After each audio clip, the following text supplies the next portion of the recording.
10वीच्या निकालाची प्रतीक्षा राज्यातील लाखो विद्यार्थी आणि पालकांना आहे। त्याच संदर्भातली ही महत्त्वाची बातमी। मुंबईतल्या दहिसर मधून मात्र गहाळ झालेल्या 100 विद्यार्थ्यांच्या उत्तरपत्रिका अद्याप सापडलेल्या नाही। मात्र तरीही इतर विद्यार्थ्यांसोबत या 100 विद्यार्थ्यांचाही निकाल लावला जाणार आहे। मार्च महिन्यात दहिसर परिसरातून 10वीच्या जवळपास 500 उत्तरपत्रिका चोरीला गेल्याची घटना घडली, पण त्यातील 100 उत्तरपत्रिका अजूनही सापडलेल्या नाहीत। 100 विद्यार्थ्यांना त्यामुळे धाकधूक लागलेली आहे। उद्या निकाल होणार आहे। इतर विद्यार्थ्यांबरोबरच 100 विद्यार्थ्यांचाही उद्या निकाल लागणार आहे। मात्र उत्तरपत्रिकांशिवायच हा निकाल लागणार आहे। याबाबत आपण अधिक माहिती घेऊया आमच्या प्रतिनिधी दीपाली जगताप पाटील यांच्याकडून। दीपाली, परीक्षा होऊन 2-3 महिने झालेले आहेत, मात्र उत्तरपत्रिका अजून सापडलेल्या नाहीये, त्यामुळे 100 विद्यार्थ्यांचा उद्याच निकाल लागणार आहे असंही म्हटलं जात आहे। त्यामुळे या 100 विद्यार्थ्यांना काय सांगता येईल? त्यांच्या मनात आता निश्चितच धाकधूक असणार आहे। त्यांनी घाबरण्याचं कारण आहे की नाही?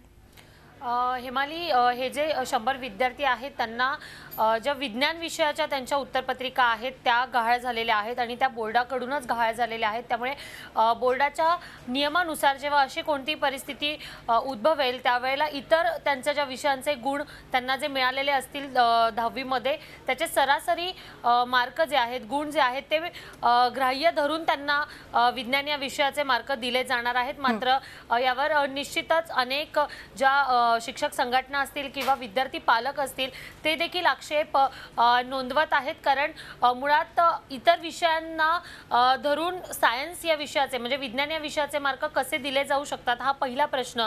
आणि दुसरा महत्त्वाचा म्हणजे कोणत्याही विद्यार्थ्याला आपली विज्ञान विषयाची उत्तरपत्रिका गहाळ झाली होती हे शेवटपर्यंत कळणार नाहीये, कारण बोर्ड निकालावर म्हणजे गुणपत्रिका जी येईल त्यावर कोणताही असा उत्तरपत्रिका गहाळ झाल्याविषयी कोणतीही माहिती निकालावर देणार नाहीये। त्यामुळे विद्यार्थ्यांनाही शेवटपर्यंत कळू शकणार नाहीये की आपली उत्तरपत्रिका ही गहाळ झाली होती।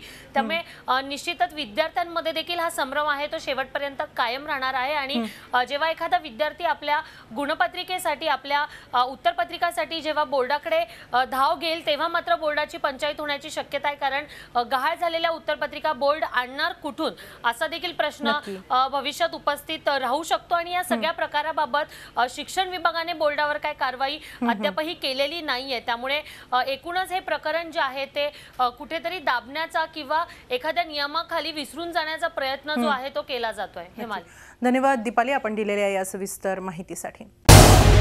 झी 24 तास रहा एक पाऊल पुढे।